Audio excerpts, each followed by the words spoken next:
السلام علیکم ویورز، کیسے ہیں آپ سب؟ ہوپ سو کہ آپ سب خیریت سے ہوں گے اور اپنی اپنی زندگی میں ہر لحاظ سے خوش ہوں گے اور آپ کے روزے اچھے سے گزر رہے ہوں گے۔ اللہ تعالیٰ آپ کو یوں ہی ہنستا بستا آباد رکھے اور زندگی میں کبھی کسی چیز سے محروم نہ کرے، آمین۔ جب بھی دعا کریں تو مجھے اور میرے گھر والوں کو بھی اپنی دعاؤں میں ضرور یاد رکھیے گا، اور فلسطین کے مسلمانوں کو بھی اپنی دعاؤں میں ضرور یاد رکھیے گا۔ اللہ تعالیٰ ان سب کے لیے آسانیاں پیدا کرے اور ان کی آزمائش کو ختم کرے۔ تو بڑھتے ہیں آج کی سٹوری کی جانب بڑھنے سے پہلے آپ سب سے ایک ریکویسٹ ہے کہ اگر آپ چینل پر نیو ہیں تو جلدی سے چینل کو سبسکرائب کریں، بیل آئیکن کو پریس کریں۔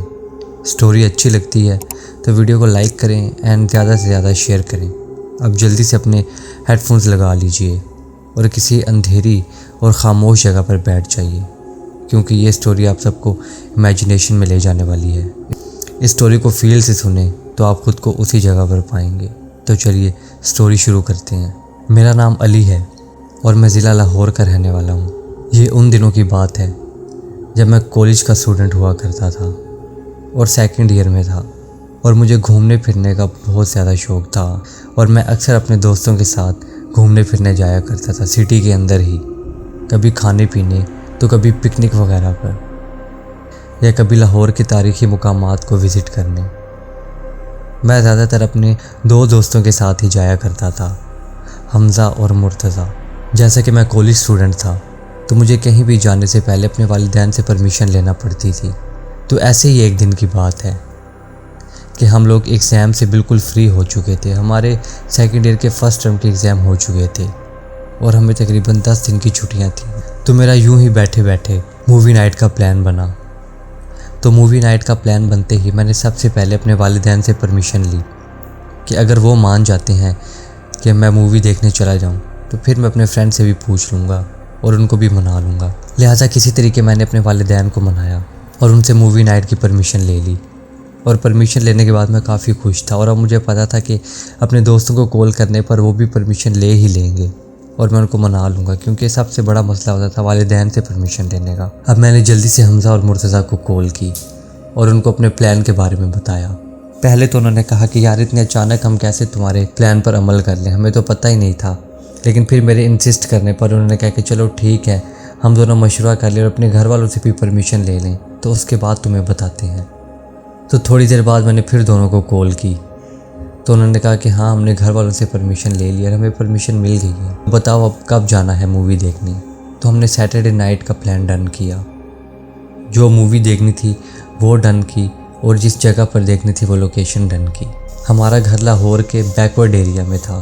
مطلب گاؤں وغیرہ والے ایریا میں، اور وہاں آبادی جو ہے وہ بھی کافی کم تھی اور کافی کچا علاقہ تھا، اس لیے جو مین سٹی تھی اور جہاں پر سینما وغیرہ تھا، مووی تھیٹر وغیرہ تھا، وہ ہمارے گھر سے تقریباً آدھے پونے گھنٹے کی مسافرت پر تھا۔ لہٰذا ہم پلان کے مطابق سیٹرڈے والے دن شام 5 بجے ایک ہی جگہ پر اکٹھے ہو گئے۔ ایک بائک حمزہ لے کر آیا جس پر حمزہ اور مرتضیٰ بیٹھے ہوئے تھے، اور ایک بائک میرے پاس تھی۔ بتاتا چلوں کہ وہ سردیوں کے دن تھے اور رات کو بہت شدید قسم کی سردی پڑ جایا کرتی تھی اور دھند بھی کافی تیز ہو جایا کرتی تھی، اور جس علاقے میں ہمارا گھر تھا اس علاقے میں نہر بھی پڑتی تھی، مطلب جس روڈ سے ہم جایا کرتے تھے اس کے سائڈ پر بڑی سی نہر تھی اور سڑک کے دونوں طرف درخت تھے۔ جس روڈ پر درخت ہوتے ہیں اور ساتھ نہر وغیرہ ہوتی ہے تو اس روڈ پر دھند باقی ایریا کی نسبت بہت زیادہ پڑتی ہے۔ یہ ریزن تو میں نہیں جانتا کیوں، لیکن ہمارے اس روڈ پر دھند باقی ایریا کی نسبت بہت زیادہ پڑا کرتی تھی، اور ہمارے اس روڈ پر کوئی اسٹریٹ لائٹ بھی نہ تھی، بس جو بائک کی لائٹ وغیرہ ہوتی تھیں اسی میں جو نظر آتا تھا وہ نظر آتا تھا، اس کے علاوہ پورے روڈ پر اندھیرا ہوا کرتا تھا۔ لہٰذا 5 بجے ایک جگہ اکٹھے ہو گئے اور پھر ہم نے ڈیسائیڈ کیا کہ ہمیں کس مووی تھیٹر جانا، اور ہم 6 بجے ہی مووی تھیٹر کے باہر پہنچ چکے تھے، لیکن جو شو تھا، جو مووی تھی وہ 8 بجے شروع ہونا تھی۔ ہم نے مووی کی ٹکٹس لیں اور اب مووی تھیٹر کے سامنے ایک بڑا سا لون تھا، تو ہم وہاں جا کر بیٹھ کے اور وہاں جا کر اپنا ٹائم پاس کرنے لگے، اور بس ہم جلدی سے مووی کے شروع ہونے کا انتظار کر رہے تھے۔ ہم نے کافی کچھ پہن رکھا تھا، مطلب کہ ہم نے کپڑے پہن رکھے تھے اور اس کے نیچے بھی کپڑوں کی لیئرنگ کی ہوئی تھی، کیونکہ سردی بہت شدید تھی، اور اوپر جیکٹ اور مفرل وغیرہ بھی لیے ہوئے تھے، لہٰذا کسی طریقے ہمارا ٹائم گزر ہی گیا باتوں باتوں میں، اور مووی شروع ہونے میں جسٹ اب 15 منٹ ہی رہ گئے تھے۔ ہم جلدی سے سینما ہال کے اندر گئے اور مووی دیکھ کر ہم باہر آ گئے۔ ہمیں مووی دیکھنے میں کافی مزہ آیا تھا، وہ ایک ہارر مووی تھی اور ہمیں ہارر موویز دیکھنے کا کافی شوق تھا۔ ہمیں یہ فائٹنگ، ایکشن اور اس طرح کی موویز پسند نہیں تھی، بس ہم ایسی ہی ہارر اور تھرلنگ موویز دیکھا کرتے تھے جو کہ امیجنری سٹوری پر بیسڈ ہوتی تھیں، مطلب جس میں ایسی کریچرز ہوتی تھیں کہ جن کا ریئل لائف میں کوئی لینا دینا نہیں ہوتا تھا، اور ہمیں ایسی موویز دیکھ کر کافی مزہ آتا تھا۔ ہم تقریباً 10:30 بجے سینما ہال سے باہر آ گئے اور مووی کے بارے میں ڈسکس کرنے لگے کہ مووی تو کافی زیادہ مزے کی تھی اور اس کا ان کو دوسرا پارٹ بھی جلد ریلیز کرنا چاہیے، کیونکہ یہ مووی کافی مزے کی ہے اور اس کے دوسرے پارٹ کو بھی اتنی ہائپ ملے گی جتنی اس مووی کو ملی ہے۔ تو پھر ہم نے آپس میں ہی بات کی کہ جب اس کا دوسرا پارٹ ریلیز ہوگا تو ہم وہ ضرور دیکھنے آئیں گے۔ تو میرے دونوں دوستوں نے بھی کہا کہ ہاں ضرور دیکھنے آئیں گے یار، مووی بہت زیادہ مزے کی تھی اور کافی ہارر تھی، میرے تو رونگٹے کھڑے ہو گئے تھے مووی دیکھ کر، مرتضیٰ بولا۔ لہٰذا ہم نے تھیٹر کے ساتھ موجود چائے والی دکان سے 3 کپ چائے لیے اور ساتھ کیک وغیرہ لیے، کیونکہ سردی کافی شدید تھی اور ہم چائے پی کر وہاں سے جانا چاہتے تھے۔ لہٰذا ہم نے چائے پی اور کیک وغیرہ کھائے اور اس کے بعد بائک سٹینڈ سے اپنی بائک نکالی۔ مرتضیٰ نے اپنی بائک نکالی اور میں اپنی بائک پر تھا، اور حمزہ جو ہے وہ کھڑا ہوا تھا کہ اب میں کس کے ساتھ بیٹھوں۔ تو میں نے اسے کہا کہ یار تمہارا جس کے ساتھ دل کر رہا ہے تم اسی کے ساتھ بیٹھ جاؤ، اگر تم مرتضیٰ کے ساتھ آئے تھے اسی کے ساتھ بیٹھ جاؤ، میں تمہیں پیچھے پیچھے سے فالو کر رہا ہوں۔ لیکن مرتضیٰ نے حمزہ کو کہا کہ یار اب سردی بہت زیادہ ہے، آتے ہوئے میں نے بائک چلائی تھی لیکن اب تم بائک چلاؤ گی۔ پہلے تو حمزہ ہنسنے لگا اور کہنے لگا کہ یار نہیں، میرے سے تو بائک نہیں چلے گی، تم نے گلوز پہنے ہوئے ہیں میں نے نہیں پہنے ہوئے۔ تو مرتضیٰ نے کہا اس میں کون سا بڑی بات ہے، یہ لو گلوز تم لے لو، لیکن بائک اب تم چلاؤ گی کیونکہ مجھے کافی سردی لگ رہی ہے۔ تو میں نے مرتضیٰ اور حمزہ سے کہا کہ تم دونوں تو آپس میں شفٹ کر لو گے ڈرائیونگ، لیکن بدقسمتی سے مجھے تو اپنی بائک خود ہی چلانی پڑے گی۔ اور ہنستے ہوئے ہم ایک دوسرے سے مذاق کرتے ہوئے بائکس چلانے لگے۔ ہم سٹی کے اس رش والے روڈ سے نکل کر اپنے گاؤں کی جو سڑک ہے اس پر آ گئے تھے، جو کہ سٹی سے گاؤں کی طرف کنیکٹ ہوتی تھی، اور وہ پوری روڈ کے ساتھ ایک نہر بھی تھی، اور سڑک کے دونوں طرف درخت تھے، اونچے اونچے درخت، بالکل کالا اندھیرا۔ جیسے کہ میں آپ کو پہلے ہی بتا چکا ہوں کہ اس سڑک پر جو ہے وہ دھند باقی روڈز کی نسبت کافی زیادہ ہوا کرتی تھی، کیونکہ اس سڑک پر نہر بھی تھی اور کافی اونچے اونچے درخت بھی، تو جس کی وجہ سے ویزیبلٹی اور کم ہو جایا کرتی تھی، اور اوپر سے وہ چلنگ سردی، ٹھنڈ، اوپر سے ساتھ نہر کا منظر اور بڑے بڑے درخت اور شدید دھند، اور اوپر سے ہم دیکھ کے بھی ہارر مووی آ رہے تھے، تو وہ سین اس ہارر مووی سے بھی زیادہ ڈرونی وائبس دے رہا تھا۔ لہٰذا میں اور حمزہ دونوں ساتھ ساتھ بائک چلا رہے تھے، اور مرتضیٰ اپنی جیب میں ہاتھ ڈال کر پیچھے بیٹھا ہوا تھا، اپنے منہ کو حمزہ کی کمر کے ساتھ لگا کے، کیونکہ اس کو کافی شدید سردی لگ رہی تھی اور وہ کانپ بھی رہا تھا۔ لہٰذا حمزہ نے جو ہے وہ بائک کی سپیڈ کو تھوڑا تیز کیا، لیکن میں جو ہے وہ نارمل وے میں ہی بائک چلا رہا تھا، اور دیکھتے ہی دیکھتے حمزہ اور مرتضیٰ کی جو ہے بائک میری نظروں سے اوجھل ہو گئی۔ میں اس ویران اور سنسان روڈ پر بالکل اکیلا تھا، لہٰذا میں نے جو ہے وہ اپنی بائک کی سپیڈ تیز کی تاکہ حمزہ اور مرتضیٰ تک پہنچ سکوں، لیکن وہ لوگ تو پتہ نہیں کتنی ہی سپیڈ سے وہاں سے نکل گئے تھے کہ وہ کہیں پر نظر ہی نہیں آ رہے تھے۔ میری کافی تیز بائک چلانے کے بعد بھی وہ مجھے نظر نہ آئے، لہٰذا میں نے اپنی بائک کی سپیڈ کو آہستہ کر دیا، اور جیسے پہلے بالکل نارمل انداز میں بائک چلا رہا تھا، بالکل سلو سپیڈ میں، ویسے ہی چلانے لگا، اور اب مجھے اس روڈ سے کافی ڈر لگنے لگا تھا، اور اس روڈ پر میرے علاوہ کوئی اور موجود نہ تھا۔ ایک حمزہ اور مرتضیٰ تھے، وہ بھی اب میرے سے کافی آگے نکل چکے تھے، اور حیرانی کی بات تو یہ تھی کہ ان کو میرا خیال بھی نہ آیا، اور انہوں نے میرا رک کر انتظار بھی نہ کیا کہ اس کو بھی ساتھ ملا لیں۔ خیر میں آہستہ آہستہ بائک چلاتا جا رہا تھا۔ ابھی میں بائک چلا ہی رہا تھا کہ مجھے سڑک کے کنارے پر ایسے محسوس ہوا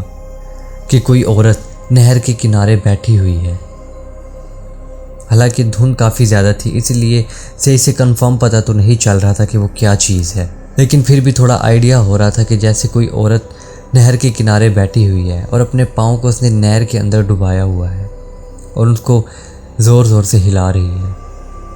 تو میں یہ چیز دیکھ کر کافی حیران ہوا۔ سب سے پہلی بات تو ایک عورت اتنی رات کو نہر کے کنارے کیا کر رہی ہے، اور اس کے علاوہ اتنی سردی میں اسے اپنے پاؤں کو نہر کے اندر ڈالا ہوا ہے۔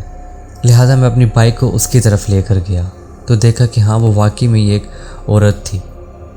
اور میں نے اس کو زور کی آواز دی، بی بی جی آپ یہاں پر کیا کر رہی ہیں اتنی رات کو؟ دھند بھی کافی زیادہ اور سڑک پر کافی اندھیرا بھی ہے، آپ کا اس طرح یہاں پر اکیلے بیٹھنا مناسب نہیں، اور اتنی سردی میں آپ نہر کے اندر پاؤں رکھ کے کیا کر رہی ہیں؟ تو اس نے آگے سے کوئی جواب نہ دیا اور اسی طرح اپنے پاؤں کو جو ہے وہ نہر کے اندر ہلاتی رہی۔ میں نے ایک بار پھر سے ان کو کہا کہ بہن جی آپ اتنی رات کو یہاں پر اکیلے کیا کر رہی ہیں؟ آپ کا یہاں یوں اکیلے بیٹھنا مناسب نہیں ہے، آپ کو مشورہ ہے کہ آپ یہاں سے اٹھیں اور جہاں سے آئی ہیں وہیں چلی جائیں، مطلب اپنے گھر چلی جائیں، یہاں پر یوں آپ کا اکیلا بیٹھنا بالکل مناسب نہیں ہے۔ اس بار بھی اس عورت نے کوئی جواب نہ دیا اور کافی پریشانی ہوئی کہ اس طرح کے سنسان علاقے میں یہ عورت بالکل اکیلی بیٹھی ہوئی ہے، کیونکہ وہ روڈ کافی ڈراؤنا تھا اور کافی سنسان تھا کہ جس روڈ پر مجھے بھی ڈر رہا تھا، تو میں اس عورت کو اکیلا نہیں چھوڑ کر جانا چاہتا تھا۔ لہٰذا میں اپنی بائک سے اترا، بائک میں نے یوں ہی سٹارٹ چھوڑ دی اور جو بائک کی ہیڈ لائٹ تھی وہ میں نے اس عورت کی طرف کی اور اس کی طرف جا کر اس کو بلایا۔ تو جیسے ہی اس عورت نے میری طرف دیکھا تو وہ دیکھ کر میں جو ہے بالکل حیران رہ گیا، میرے رونگٹے بالکل کھڑے ہو گئے اور میں کچھ سمجھ نہیں پا رہا تھا کہ جو میں دیکھ رہا ہوں وہ کیا دیکھ رہا ہوں، کیا وہ ریئل ہے یا میں کسی خواب میں ہوں یا میرے دماغ پر سردی کا اثر ہو چکا ہے۔ جب اس عورت نے میری طرف دیکھا تو اس کی آنکھوں کی جگہ بالکل کالے کھڈے تھے، لمبے لمبے دانت تھے اور اس کے کان بھی کافی زیادہ لمبے تھے، اور اس کے منہ سے خون بہہ رہا تھا کہ جیسے اس کے منہ میں کوئی خون کی نہر لگی ہوئی ہو، اس کے منہ سے ایسے خون بہہ رہا تھا، اور ساتھ وہ اپنے پاؤں جو ہے وہ نہر کے اندر زور زور کے ہلا رہی تھی، اور جیسے جیسے وہ اپنے پاؤں نہر کے اندر ہلا رہی تھی ویسے ویسے نہر کے اندر سے مختلف قسم کے عجیب و غریب اور ڈرونے چہرے جو ہے وہ واضح ہو رہے تھے، اور ساتھ ساتھ وہ کافی بھیانک آواز میں رو رہی تھی۔ پہلے مجھ کو اس کی یہ آواز نہیں آ رہی تھی، لیکن اب میں اس کی آواز کو بھی محسوس کر پا رہا تھا، وہ کافی بھیانک اور درد بھری آواز میں رو رہی تھی، اور اس کے ہاتھ بہت کالے اور لمبے تھے۔ یہ سب کچھ دیکھ کر میں کافی ہڑبڑا سا گیا اور جلدی سے اپنی بائک کی طرف بھاگنے لگا۔ ابھی میں اپنی بائک کی طرف بھاگ ہی رہا تھا کہ ایک اچانک جھٹکا سا کھا کر روڈ کے اوپر گر گیا اور میرے پورے ہاتھ چھلے گئے اور میرے ہاتھوں میں کافی درد ہونے لگا۔ اس کے باوجود میں نے جلدی سے ہمت کی اور بائک کے اوپر بیٹھا۔ بائک کے اوپر بیٹھ کے کیا دیکھتا ہوں کہ وہ عورت بالکل 360 کے اینگل پہ اپنی گردن گھما کر مجھے دیکھ رہی تھی اور بہت ہی شیطانی طریقے سے ہنس رہی تھی۔ یہ دیکھ کر میرا پورا جسم کانپنے لگا اور میرے میں ہمت ہی نہ تھی کہ میں کسی طریقے اپنی بائک کو وہاں سے نکال سکوں۔ میں نے بائک کا سٹینڈ اوپر کرنے کی کوشش کی، لیکن میرے پاؤں میں تو جان ہی نہیں تھی اور میں سٹینڈ بھی اوپر نہیں کر پا رہا تھا، اور میرے پورے جسم میں سے جیسے جان ہی ختم ہو گئی تھی۔ میں نے جلدی سے گیئر لگایا اور بائک کی ریس دی، لیکن بائک میرے سے نہیں چل رہی تھی۔ کبھی بائک کو میں اس طرف لے جاتا اور کبھی بائک کو میں اس طرف لے جاتا۔ میں نے بائک کی سپیڈ بھی تیز کی جلدی جلدی میں، اور پھر پیچھے دیکھا تو وہ عورت پاگلوں کی طرح بھاگ کر میرے پیچھے آ رہی تھی۔ یہ دیکھ کر میرا سارا حوصلہ ختم ہو گیا اور میرا جسم بالکل ٹھنڈا پڑ گیا اور میں چلتی ہوئی بائک سے نیچے گر گیا اور بے ہوش ہو گیا۔ اس کے بعد جب میری آنکھ کھلی تو میں اپنے گھر میں موجود تھا اور حمزہ اور مرتضیٰ بھی میری چارپائی کے ساتھ بیٹھے ہوئے تھے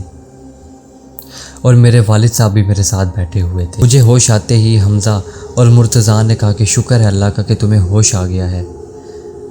اور میرے والد صاحب بھی کافی خوش ہوئے اور مجھ سے پوچھنے لگے کہ آخر میرے ساتھ ہوا کیا تھا۔ تو میں نے ان سے پوچھا کہ میں تمہیں کہاں سے ملا، تو انہوں نے کہا کہ تم نہر والے روڈ پر نہر کے کنارے گرے پڑے تھے، مجھے تو یہ لگ رہا ہے کہ تمہاری بائک کا ایکسیڈنٹ ہوا ہے یا تم سے بائک کنٹرول نہیں ہوئی اور تم اس کی وجہ سے نیچے گر گئے۔ میرے سر پر بھی کافی چوٹ لگی ہوئی تھی اور میرے ہاتھ بھی چھیلے ہوئے تھے اور میرے کپڑے بھی گھٹنے والی جگہ سے اور بازو والی جگہ سے پھٹے ہوئے تھے، کیونکہ میں بائک سے کافی زور سے گرا تھا اور میری بائک تقریباً 30-40 کی سپیڈ میں تو تھی ہی۔ لہٰذا میں نے ان کو اپنے ساتھ جو ہوا وہ قصہ بیان کیا کہ میرا ایکسیڈنٹ یوں ہی نہیں ہوا یا میں یوں ہی کسی وجہ سے بائک سے نہیں گرا یا کوئی ریش ڈرائیونگ کرنے کی وجہ سے، بلکہ میرے ساتھ یہ سب کچھ ہوا اور میں نے یہ سب کچھ دیکھا۔ تو یہ بات سن کر حمزہ اور مرتضیٰ کافی حیران ہوئے اور کہنے لگے کہ یار ہم بھی تم سے پہلے اسی روڈ سے گزرے ہیں اور تم سے آگے ہی تھے، لیکن ہم نے اس طرح کی کوئی چیز وہاں پر نہیں دیکھی۔ لہٰذا میں ان دونوں سے کہنے لگا کہ کیا میں جھوٹ بول رہا ہوں؟ تو میرے والد صاحب نے کہا کہ تم بالکل جھوٹ نہیں بول رہے، میں تمہاری اس بات پر یقین کرتا ہوں، کیونکہ ایسی چیزیں اکثر رات کے ٹائم ہوا کرتی ہیں اور نظر آ جایا کرتی ہیں۔ لہٰذا بہتری اسی میں ہوتی ہے کہ ہم اس طرح کی چیزوں کو اگنور کر دیں اور ان کو بلانے کی بجائے یا ان سے بات چیت کرنے کی بجائے اپنے کام سے کام رکھا کریں۔ تمہیں اس بات کو عقل سے سوچنا چاہیے تھا کہ رات کے اس ٹائم وہاں پر عورت کیا کر رہی تھی۔ وہاں پر کوئی عورت نہیں تھی، وہ جو بھی چیز تھی وہ بس تمہیں اپنے جھانسے میں پھنسانا چاہتی تھی اور اس نے بخوبی یہ کر بھی لیا تھا۔ لہٰذا ہمیں رات کے ٹائم سنسان علاقوں میں ایسی چیزوں پر غور نہیں کرنا چاہیے اور بس اپنے کام سے کام رکھنا چاہیے۔ جیسے کہ اگر ہم اس روڈ سے گزر رہے ہیں تو ہمیں بس وہاں سے گزر جانا چاہیے اور اس چیز پر دھیان ہی نہیں دینا چاہیے۔ جب ہم ان چیزوں پر دھیان دیتے ہیں تو وہ زیادہ ہماری طرف متوجہ ہوتی ہیں۔ یہ بات سن کر حمزہ اور مرتضیٰ بھی کافی ڈر گئے اور کہنے لگے کہ آج کے بعد ہم بھی اس روڈ سے رات کے وقت کہیں بھی نہیں آیا جایا کریں گے۔ اور میرے والد صاحب سے کہنے لگے کہ ہمیں تو اس چیز کے بارے میں پتہ ہی نہیں تھا، لہٰذا وہ دن گیا اور آج کا دن ہے، ہم نے کبھی بھی اس روڈ سے رات کا سفر نہیں کیا اور اس دن کے بعد سے کبھی میرے ساتھ یا میرے دوستوں کے ساتھ ایسا کوئی حادثہ نہیں ہوا۔ اور اب جب بھی میں سفر پر جاتا ہوں،